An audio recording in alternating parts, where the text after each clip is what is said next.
My name is Robert McCoy. I'm an architect. I have a Bachelor of Architecture from the University of California in Berkeley in 1963.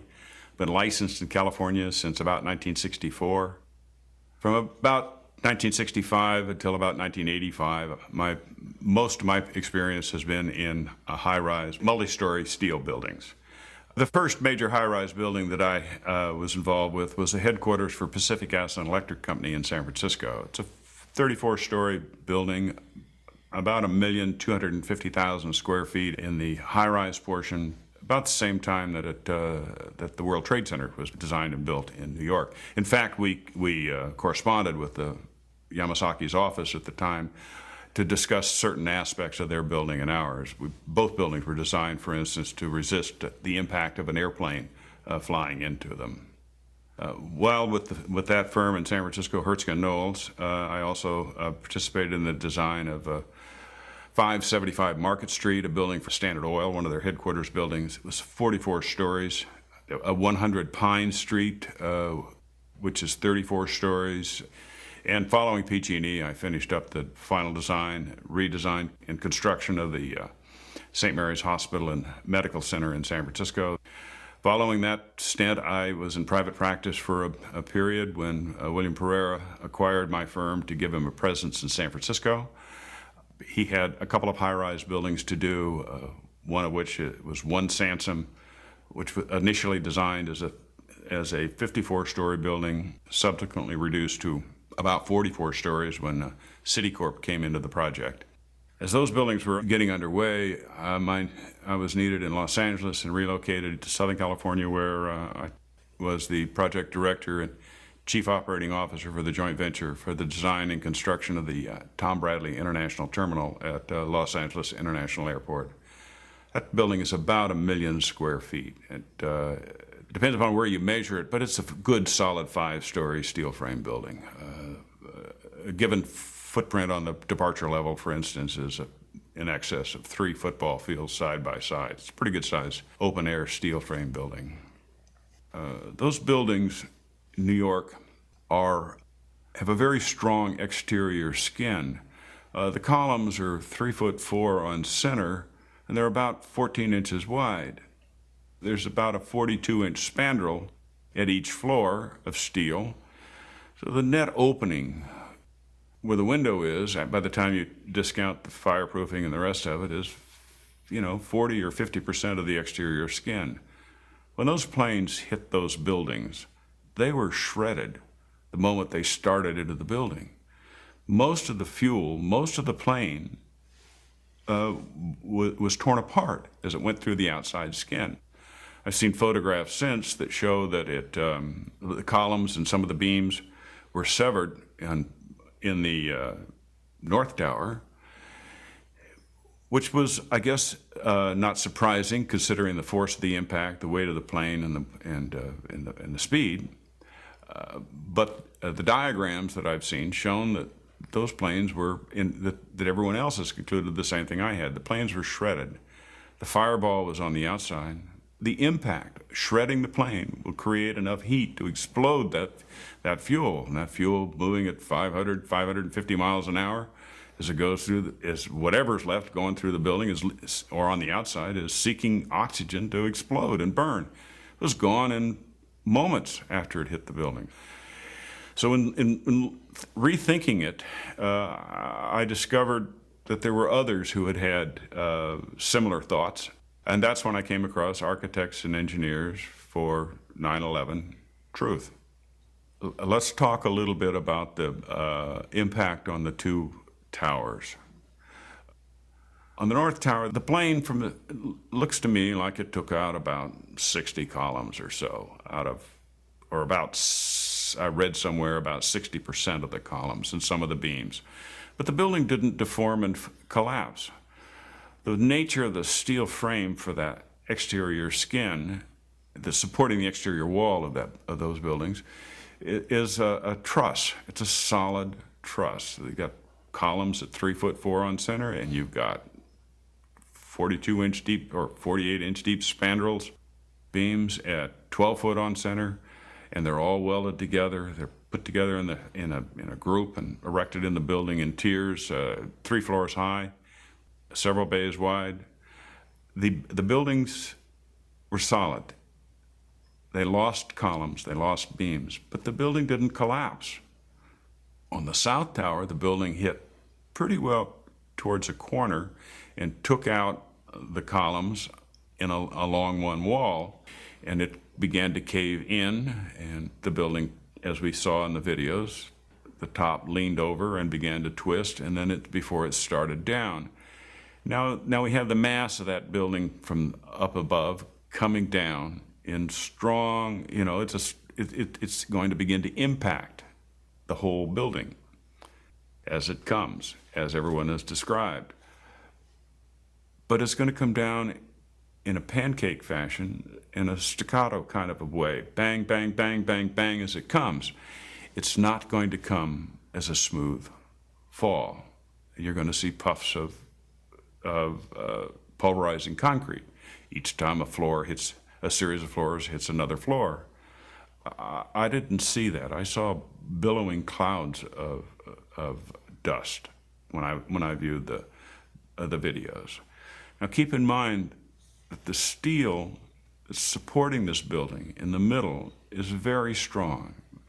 Those columns were probably 4 times as strong as they needed to be to support the dead weight above them. So now you have this building coming down in a staccato pancaking effect, or that's what we're led to believe, and the columns below just simply not there, not resisting it, not stopping it. And they came all the way to the ground. From what I understand, the buildings actually accelerated as they came down, meaning they were not getting resistance from these massive columns in the center of the core of this building. The core of this building was very heavy. True, it was a lot of holes, mostly voids, but it had beams in all directions, and it had columns on a fairly regular spacing, something on the order of magnitude of 33, 35 feet on center, some of them closer together than that. So it's accelerating as it's coming down. There's not meeting resistance from all of the columns, these massive columns inside the building. And when you get to the bottom of the building, they're huge columns, huge. Where were those columns? Why weren't they resisting and punching through the mass of the building coming down from above? Where were they? Let's go back again to the top of the building. Remember I mentioned that the top began to buckle over and twist. If this building were truly severely damaged at the floors where the plane went through, and came down as an intact block above that, I would have expected that continuation, the twisting and the tipping to have continued. I really would have expected the top section to have continued to veer off in the direction it was headed. It would have gone over the edge and started down top first. That didn't happen. So when we returned to building 1, the first notice of failure appears to be the television antenna on top coming down into the building. It's coming down in the middle of the building where the building is mostly holes for elevators and duct shafts and pipe shafts and that sort of thing. There's nothing in the middle of the building to burn. How did that steel soften enough to allow the television mast to sink almost straight down into the building, and then the building began to collapse? Next, when we talk about Building 7, our building wasn't hit by a plane. We're told that there were fuel tanks to run emergency generators. The fuel wasn't according to the NIST study, wasn't a contributing factor to the collapse. Their theory is office furnishings. Well, the photos don't seem to show that the building was burning all over. The photos that I've seen seem to indicate that that there were isolated fires scattered around the building, and not the whole building burning. NIST would have us to believe that these were was a typical office fire, scattered office fires, if you will, that brought this building down, that burned for a period of 6 hours or so. Typical office furnishings and isolated office furnishings would burn for 20, 30 minutes or so and spread over time and burn out in one area, begin to burn more in another area as the fire spread. In a building like this, it would have, for it to have burned 6 hours, it would have had to burn through quite a number of floors. It would have been visible on the outside as the fire leapt from floor to floor going up, as it has been in other buildings, like First Interstate Tower and when it burned in Los Angeles.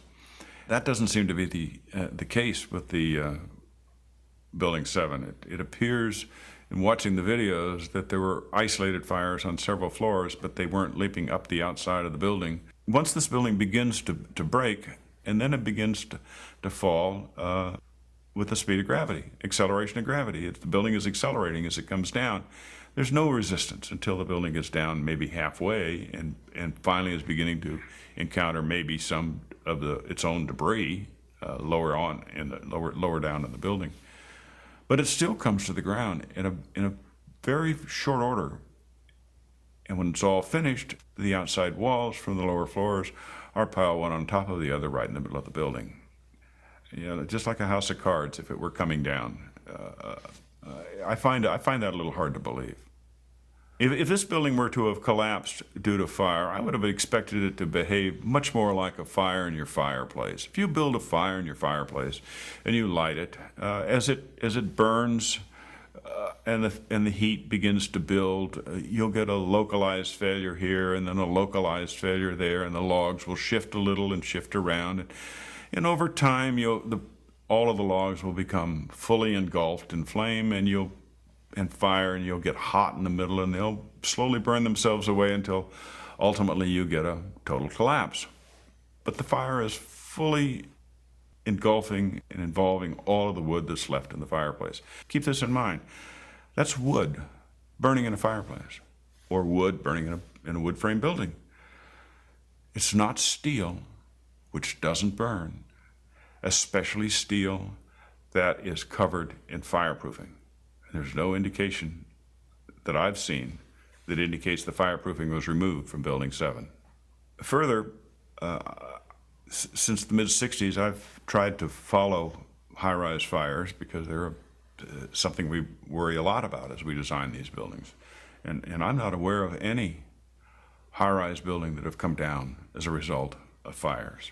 Even though we've had some of these fires have been much hotter, much longer lasting. I mean, the first interstate fire was very hot in Los Angeles, as a high-rise fire goes.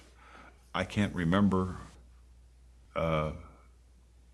even a partial collapse in any of these buildings that I've watched over the years.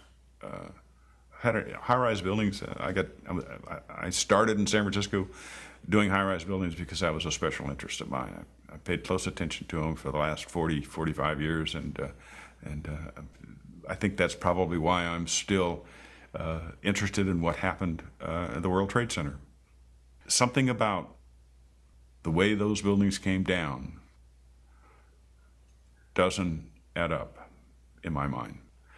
There was a lot of good work that I've seen in what few things I've seen in this, but when you look at the whole, it's when it begins to fall apart. How can those steel columns, the massive steel columns that they are, supporting that weight of that building, virtually disappear? Why aren't they poking up straight out of that rubble at the bottom of the building? So what I'm looking for is a new investigation. There may be some, well, let's call it a new investigation where all of the original information and tests and hypotheses are re-examined, as well as the ones that have surfaced since, the new ones, including the allegations of controlled demolition. There have been a lot of published tests and reports on the possibility of controlled demolition of these buildings, and I think they should be carefully considered. I mean, at this point, let's wait. Let's take the time to do it right and get it right and get the record right. I signed the petition for architects and engineers for 9/11 Truth because I felt it was an organization trying to get at the truth of what in fact actually happened, what brought those buildings down. I didn't feel, in looking at it and reading the information from the organization, that it was a conspiracy theory of advocating any conspiracy theory of any nature.